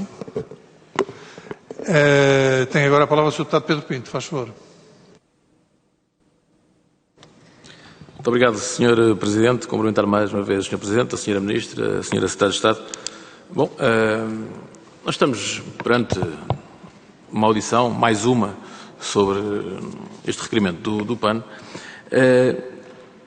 onde temos que perceber o que é que se passa aqui. Foi o maior ataque de sempre às forças de segurança em Portugal. Aquela reportagem, porque estes requerimentos vêm acerca de uma reportagem feita por um consórcio de jornalistas ligado à extrema-esquerda, aquela reportagem é o maior ataque que as forças de segurança foram vítimas em Portugal. E sim, Sra. Ministra, nós condenamos e rejeitamos quaisquer discursos racistas ou discriminatórios. Sim, condenamos, sempre condenamos. Por muito que queiram colar o Chega a algum discurso racista, não é verdade. E a Sra. Ministra sabe bem que não é verdade. Agora, foi um consórcio de jornalistas que fez isto. E nós temos que ver de onde é que vem esse consórcio de jornalistas. O consórcio de jornalistas, o que é que fez quando disseram polícia bom é polícia morto? Nada. E esta casa o que fez, estes deputados, nada, zero. Tudo tranquilo. A semana passada, uma jornalista num programa da RTP3, pago por nós, com o nosso ordenado, com o ordenado dos portugueses, com o ordenado dos contribuintes, disse isto: um polícia tem de saber que ser agredido faz parte da profissão. O que é que fez esta casa? Zero. Nada. Fica tudo em silêncio. Mas quando nos grupos do WhatsApp privados, isto é importante que fique aqui bem registado, não são nas redes sociais. As conversas não foram feitas nas redes sociais. Foram em grupos do WhatsApp privados. Eu, por acaso, gostava de ver o grupo do WhatsApp do Bloco de Esquerda, o que é que disse ontem do Ministro da Economia.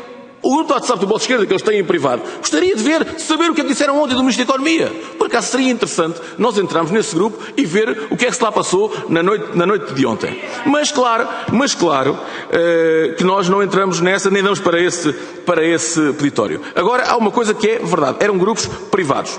Se são afirmações condenáveis, sim, são afirmações condenáveis. Já falámos isso. Agora, também se percebe muito, e percebe-se até por esta audição, porque é que ninguém quer ir para a polícia? Porque é que os concursos da polícia cada vez ficam mais desertos? Porque é que há cada vez menos gente a concorrer? Os polícias não têm condições. O polícia é sempre o mal da fita. O polícia é vítima de agressões e esta casa fica em silêncio. Esta é que é a grande realidade do nosso país.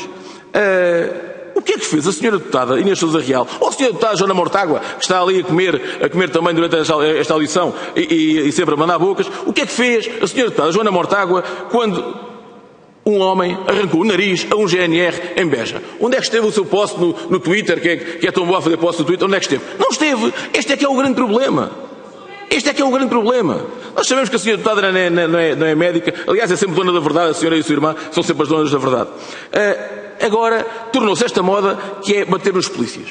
Isto revela a falta de respeito pelas forças de segurança. E são discussões como estas aqui nesta casa que fazem que falte cada vez mais o respeito sobre as forças de segurança. É lamentável que isto aconteça. As nossas forças de segurança são o estandarte, o baluarte da defesa do nosso país. E nós continuamos a criticar. Quando acontece alguma coisa das forças de segurança, somos os primeiros a criticar. Não, devia ser ao contrário. Devíamos ser os primeiros, sim, a condenar, mas também a condenar quando há ataques às forças de segurança, como tem acontecido. Vou-lhe dar um exemplo, Sra. Ministra. A semana passada, o Chega propôs um voto de condenação para os ataques que as forças de segurança e os bombeiros foram vítimas em Viana do Castelo. O PS e o PSD votaram contra. O PS e o PSD votaram contra. É preciso que os portugueses lá em casa saibam. E quando se falam em redes sociais e que existe violência online nas redes sociais, é verdade. É verdade, existe violência online. As pessoas vão para as redes sociais e dizem tudo. Ofendem as pessoas de tudo. E ofendem nós políticos tudo também. É que não é só os comentários racistas que existem. Então, e a nós que nos ofendem de tudo. Então, e outras pessoas que ofendem tudo. Ofendem a honra e a dignidade dessas pessoas. Nós não podemos ver só isto, o racismo. A senhora Ministra diz, e muito bem, não foi já a primeira vez que o disse, e vai dizer hoje outra vez certamente, que Portugal não é um país racista. Não queiram fazer de Portugal, não queiram fazer das forças de segurança portuguesas racistas. Porque não somos, nem as forças de segurança são. Poderá haver esporadicamente um caso ou outro, mas são casos isolados. E são esses casos isolados que nós temos que combater, Sra. Ministra. Muito obrigado. Obrigado, Sr. Deputado. A Sra. Deputada Patrícia Gil Vaz, faz favor. Obrigado, Sr. Presidente. Sra. Ministra, vimos retomar aqui um tema que já foi abordado na audição do Sr. Ministro da Administração Interna, mas que é sempre importante voltarmos a refletir e a ver o que é que podemos fazer para que temas como este e que situações como esta não se voltem a repetir. Por isso mesmo dizer que a propagação de mensagens de incitamento ao ódio, racismo e violência é sempre preocupante, mas todos estes episódios assumem ainda uma particular relevância e gravidade quando se partem de membros das forças de segurança, isto porque as forças de segurança devem pautar a sua atuação pela subordinação ao interesse público, pela defesa da legalidade, da segurança interna, dos direitos fundamentais dos cidadãos e do Estado de Direito Democrático. Pertencer às forças de segurança acarreta e pressupõe um determinado tipo de responsabilidade institucional, ou seja, existe um dever acrescido por parte destes homens e destas mulheres no respeito pela lei e serviço aos princípios do Estado de Direito Democrático. A prática de condutas que possam constituir crimes de discriminação, incitamento ao ódio e à violência, bem como incitamento à desobediência coletiva, coação entre órgãos institucionais, incitamento à alteração violenta do Estado de Direito Democrático, discriminação racial e religiosa, deve ser devidamente investigada. Também somos da opinião que a confirmação da prática destas condutas por força de segurança, que acreditamos que seja um caso isolado, isto aqui é importante dizer várias vezes, para não termos, como ainda na anterior intervenção, cairmos no erro de queremos tomar o todo pela parte, não é disso que se trata. Temos a plena convicção que foi um caso isolado, mas foi um caso que tem uma consequência muito negativa para as nossas forças de segurança, porque coloca em causa a confiança e a credibilidade destas instituições, que desempenham funções essenciais no bom funcionamento do Estado de Direito Democrático e que são, na sua maioria, profissionais isentos, responsáveis e que desempenham a sua nobre função com respeito por aquilo que são os princípios fundamentais da nossa Constituição e que, por isso, não devem ver o nome das forças de segurança portuguesas manchado. É por isso necessário fazer um diagnóstico cabal das causas destes comportamentos, mas também os riscos de radicalização do discurso, de modo a fazermos um combate eficaz deste fenómeno. Por isso mesmo, Sra. Ministra, não fazendo apenas um discurso proclamatório e fazendo perguntas concretas, perguntar-se, uma vez que já tivemos a oportunidade de ouvir o Sr. Ministro da Administração Interna sobre este tema, esclarecer, que sendo a sua tutela a área da igualdade e não discriminação, qual é que tem sido o papel do seu Ministério na prevenção destes casos e que medidas têm sido tomadas na sequência da informação que veio a público. Têm sido delineadas estratégias preventivas em conjunto com o Ministério da Administração Interna. Quando é que teve conhecimento pela primeira vez da existência de mensagens ou publicações de conteúdo discriminatório, racista e xenófobo ou de incitamento à violência e ao ódio no seio das forças de serviço de segurança? Perguntar também se antes da reportagem ter vindo a público, nos moldes em que a conhecemos, foi comunicada alguma situação de alerta, formal ou informalmente, de que poderia existir uma radicalização do discurso de ódio nas forças de segurança e, se sim, o que é que se fez para acautelar esta situação? E, por último, quais pensam terem sido as causas principais deste fenómeno e como é que pretende combatê-las? Obrigada.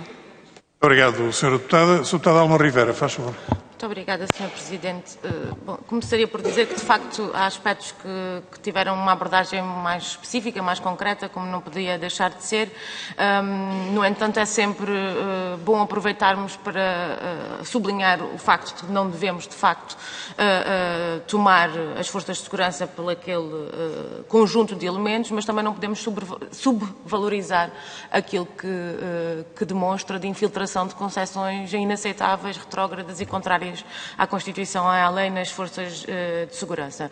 E a primeira nota que aqui queríamos deixar é que não foi por falta de aviso. O governo, os sucessivos governos, aliás, foram sucessivamente alertados para este fenómeno e não tomaram medidas e, portanto, ele é também fruto da inépcia do governo. Por outro lado, colocar também na parte daquela que é a responsabilidade política da Sra. Ministra, uma reflexão que tem a ver com as condições propícias para que o descontentamento assuma formas odiosas.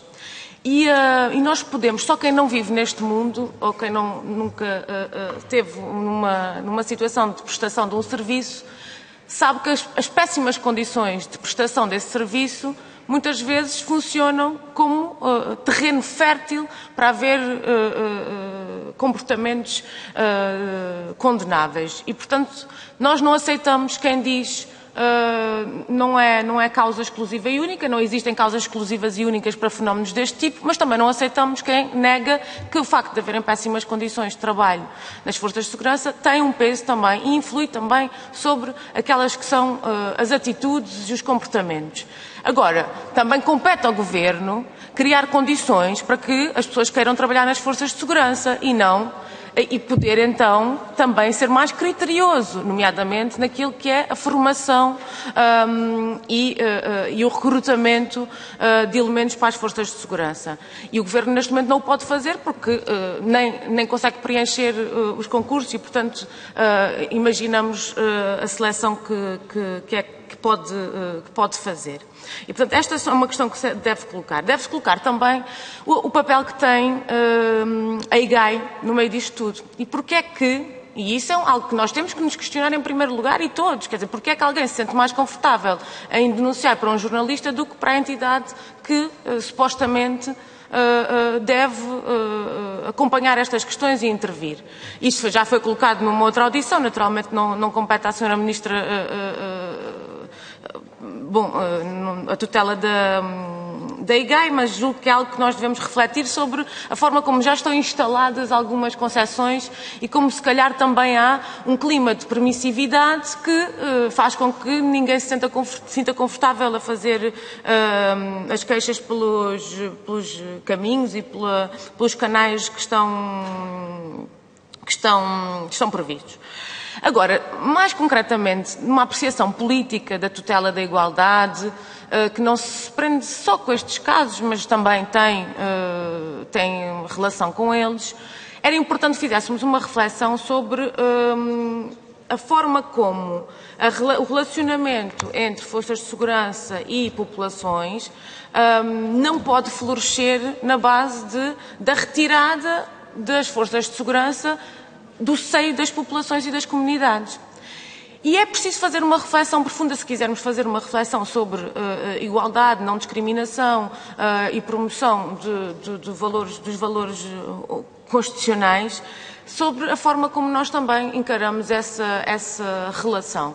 E, portanto, parece-nos que um plano para a igualdade, um plano para a não discriminação, para o combate ao racismo, era importante que o policiamento de proximidade real e verdadeiro, que não passe pela redução do efetivo, ou que não passe apenas pela colocação em esquadras móveis, que naturalmente são móveis e, portanto, ninguém sabe onde estarão no dia a seguir, que se tomem medidas efetivamente e que se consiga perceber que sem esse policiamento de proximidade nós não vamos resolver algumas das complexidades que existem no relacionamento com as forças e serviços de segurança. Muito obrigada. Muito obrigado, Sra. Deputada. Sra. Deputada Joana Mortágua, faz favor. Muito obrigada, Sr. Presidente. Sra. Ministra, um médico, por contestar as suas condições de trabalho, não pode recusar-se a atender o paciente por homofobia ou racismo. Um professor, por achar que a sua carreira está desvalorizada, não pode deixar de ensinar ou tratar um aluno com atitudes homofóbicas ou racistas.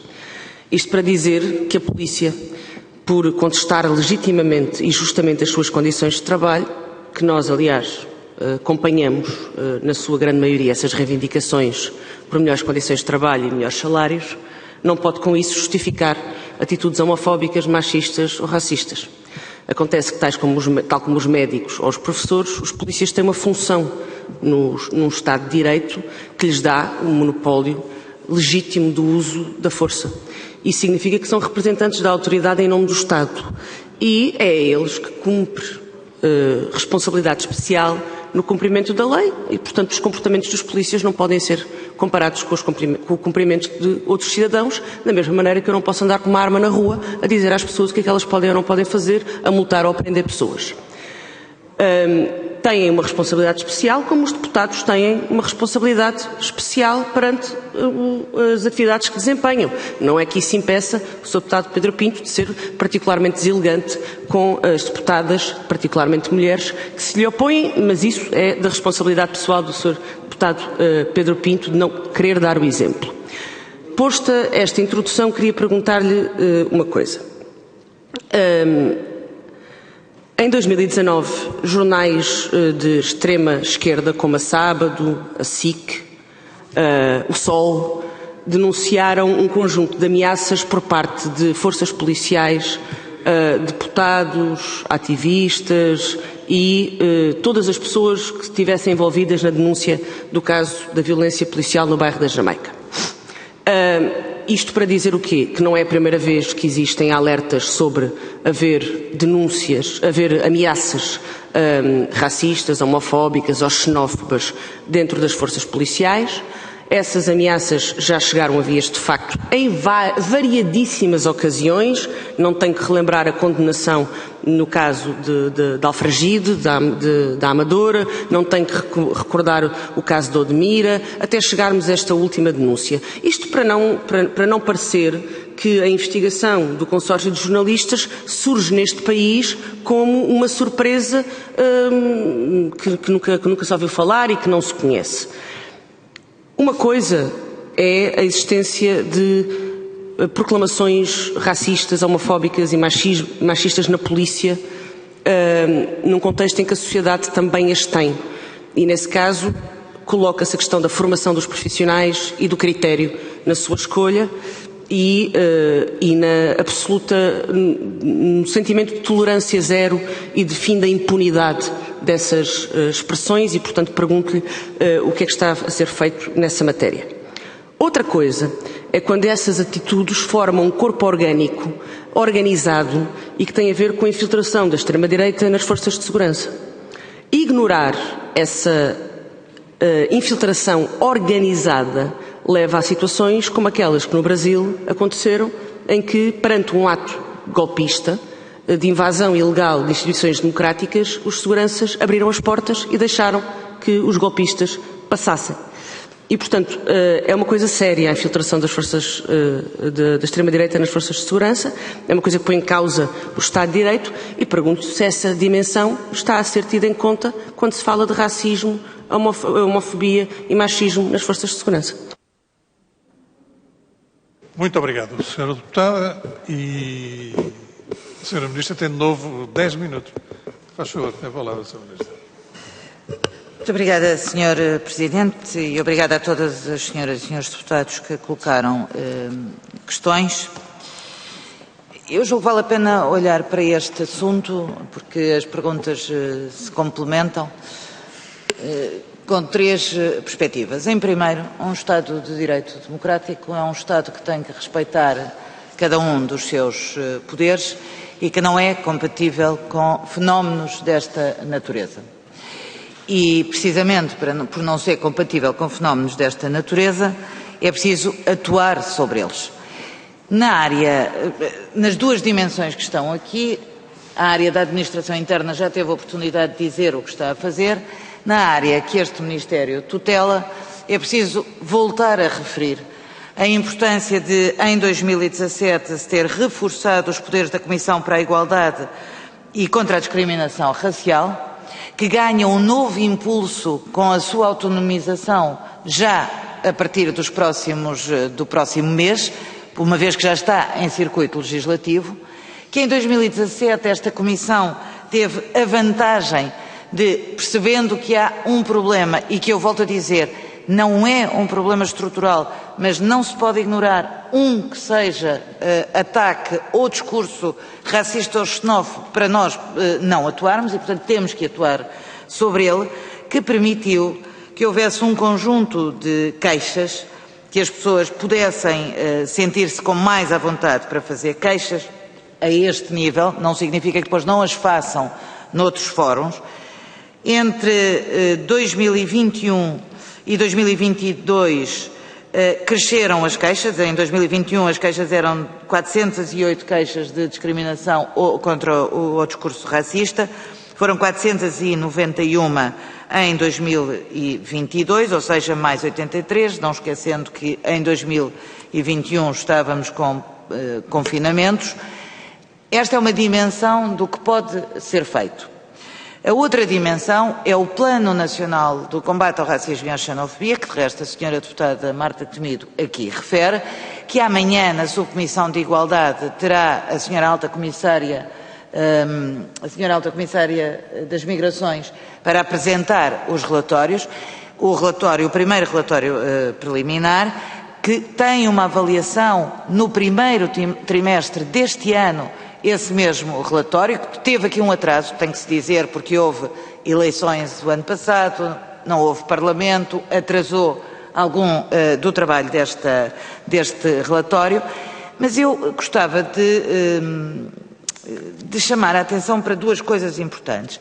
Em primeiro lugar, há hoje uma maior consciencialização social para o tema da discriminação racial, fruto não só deste Parlamento e das ações deste Parlamento, desta Comissão, das várias organizações ativistas que vão trabalhando, mas não devemos empolar. Agora, segunda coisa e é o segundo tema, e por isso dizer, sim, estamos a trabalhar, sim, Sra. Deputada Marta Temido, continuamos, como não podia deixar de ser, na Europa, no espaço europeu a defender os direitos humanos e a defender o combate a todos os discursos e todas as ações contra todas as ações racistas, e por isso mesmo estamos a negociar a diretiva de igualdade de tratamento entre as pessoas,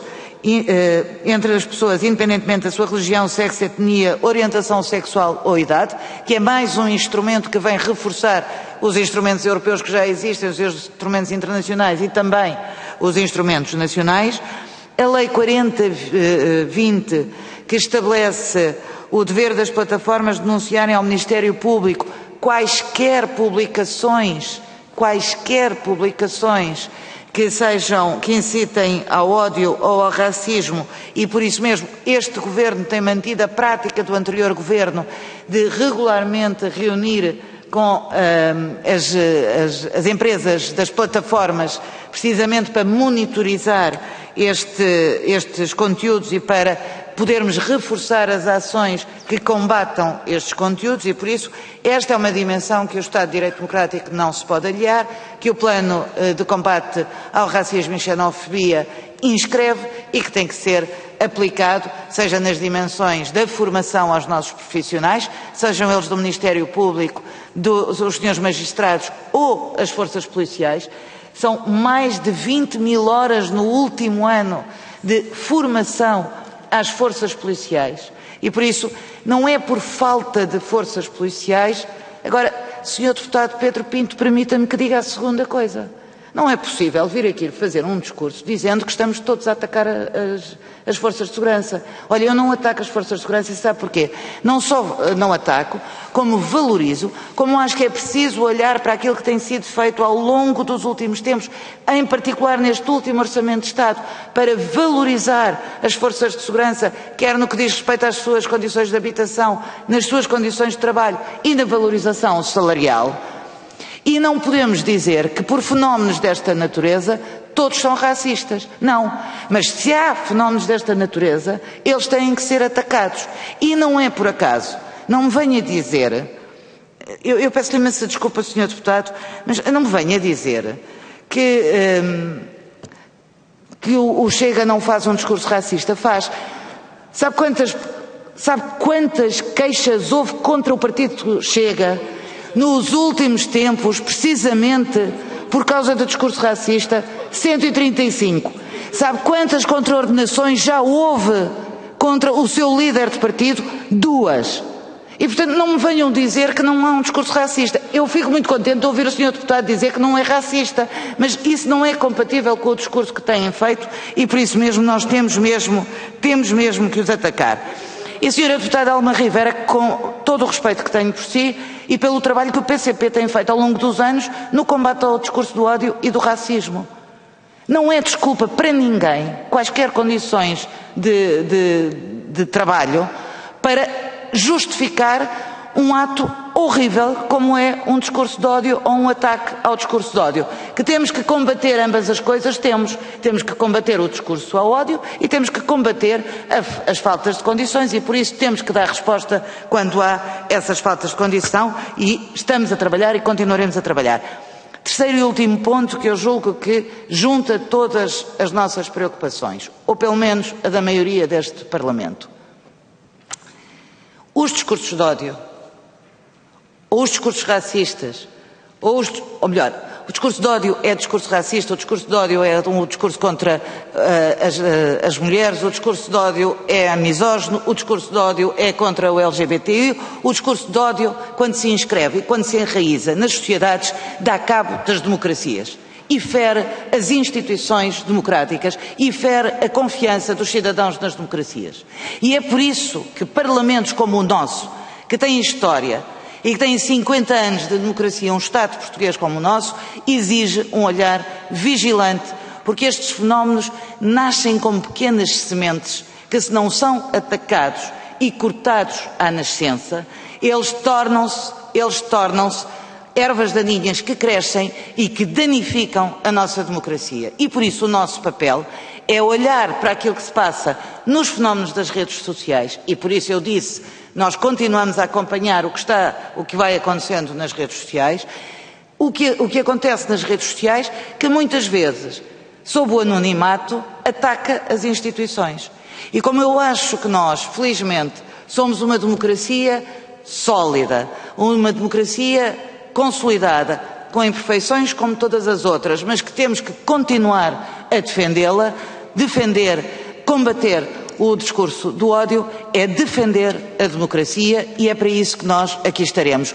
Com mais planos nacionais sobre o racismo, a xenofobia, mas, senhoras e senhores deputados, sobretudo pela nossa ação até no combate político e da forma como o fazemos aqui no Parlamento, porque começa aqui também, na Casa da Democracia, o nosso exemplo lá para fora, se não queremos que o ódio ou o discurso racista possa continuar a germinar por aí fora. E por isso é esse o apelo que eu deixo a todas e a todos os senhores deputados, sem nenhum ataque às forças de segurança, mas sobretudo a pedir que todos estes casos possam ser esclarecidos e possam ser combatidos. E estou certa que o Sr. Presidente da primeira Comissão, uma comissão tão relevante como esta, concorda comigo que todos nós temos que fazer o nosso trabalho. Muito obrigada, Sr. Presidente. Concordo, de facto, todos nós temos que fazer o nosso trabalho. Muito obrigado, Sra. Ministra, pelos esclarecimentos que nos trouxe. Já agradecemos igualmente à Sra. Secretária de Estado. E é sempre importante termos a presença dos membros do Governo para esclarecer as nossas dúvidas e, por norma, são esclarecedoras. Terminados os trabalhos da manhã, desejo um bom almoço para todos.